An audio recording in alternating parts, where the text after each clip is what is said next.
Hey everyone, today I'm going to be talking about the new SR Suntour Durolux RC2 fork and some of my initial riding impressions and tuning setup.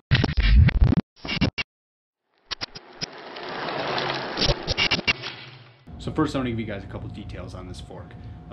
You can get it at 29 and 27 and a half, and 27 and a half plus. Comes with boost spacing. It's a 36 millimeter stanchion. The travel is adjustable between 140 millimeter and 170 millimeter, and it comes with their PCS damper and their Q-Lock 2 axle, which I think is a really cool axle design, and I'll show you guys that a little bit more later. And like I said, it's travel adjustable and it's all done internally, which is really cool, unlike RockShox where you have to change out the air shaft. And the only reason I'm going to talk about RockShox so much is because I've basically only ridden RockShox, so it's what I'm going to very directly compare the Suntour to a RockShox Pike RCT3. And you also don't need any special tools. Anyone who works on a bike can change this at home relatively quickly and relatively simply. You just add shims in. It's a very straightforward process, and they actually have videos on their website that will kind of walk you through the process. It is such a sturdy and stiff feeling chassis with great small bump compliance and a really impressive progressive ramp curve, which anyone who rides freeride is going to love. One of the only drawbacks to it being such a sturdy construction is the weight penalty. I think it's like 200 grams heavier than kind of other forks in its class, like the Lyric or the Fox 36s. So you pay a little bit of a toll, but the feeling you get, I mean, this thing smashes through rocks. It was pretty wild. It brought a huge smile to my face the first time I really kind of let it loose on some nasty trail. I was loving every second of it. On the left side of the fork is where you have your air chamber. It's where you do all of your air volume adjustments. You do your volume spacers in here and your air pressure.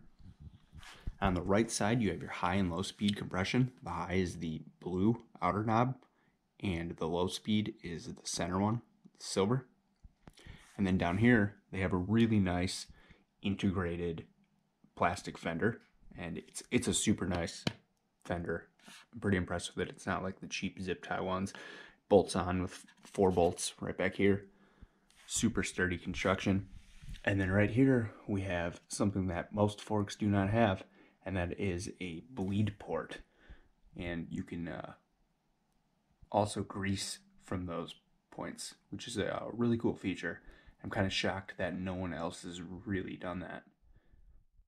So on my initial setup, I made several mistakes. My first one was I treated it just like a RockShox RCT3. I set all of my clickers basically to the center. I did 20% sag, and I did 3 volume spacers. And that was completely wrong. This is not a RockShox Pike. If you were to get this fork, I would say start with 1 volume spacer. I believe they suggest run 25% sag.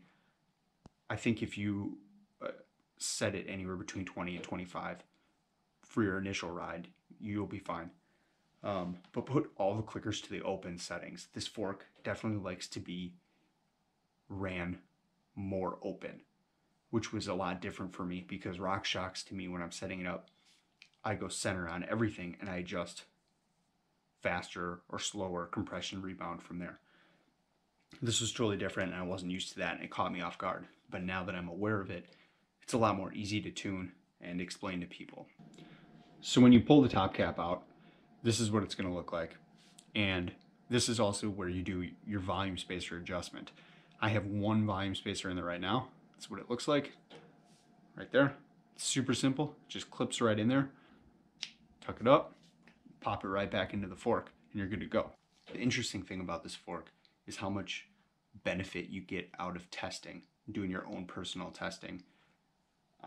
So my current settings are, like I said, I'm at 1 volume spacer, I'm at 2 clicks of high speed compression, 4 clicks of low speed, and 3 clicks of rebound. And so far, I enjoy these settings. It's an impressive amount of traction that I'm actually surprised by quite a bit. It's a level of traction I have not got with any of my other bikes. So that took me by surprise. I wasn't expecting that. The only thing that I still need to work out a little bit is I am getting a little bit more high-speed chatter than I was. But I mean high-speed chatter, like bike park, flow trail, braking bumps into corners. That's the kind of stuff that it chatters a little bit more. And I'm so happy with my current setting that I don't want to mess it up too much to kind of level that out. So I'm gonna play around with a couple more things, and if I get it really dialed in, I will edit the notes in this video, or maybe even do another video to kind of explain what I did to achieve, you know, my perfect setting. And here you have the most controversial axle in the world. It can be a little finicky sometimes, but once you get it dialed and kind of figured out, I think it's really cool. It's a clever design, and it can be super fast, and I really enjoy it. So this is how it works. Pop it open.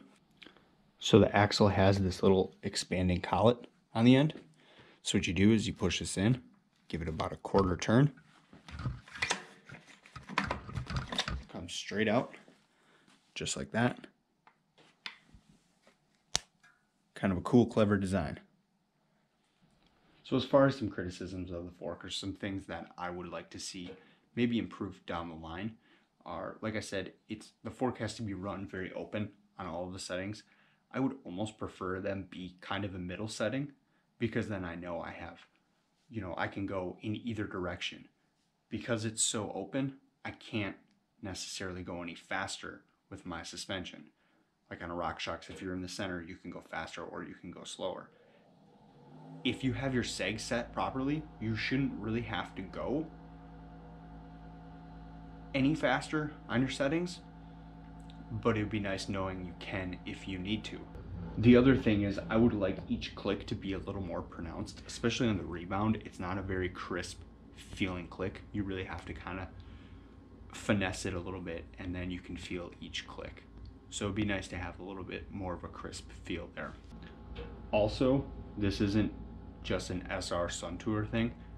I think every fork should have the seg guide like RockShox does. It makes setup super simple, and it's an amazing feature that only RockShox does that I'm aware of.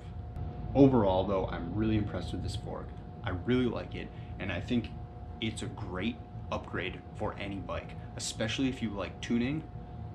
This is an ideal fork. There's so much you can do here, playing with your settings, and I mean, it can be a lot of fun, and it can be very rewarding if you're willing to put in a little bit of effort.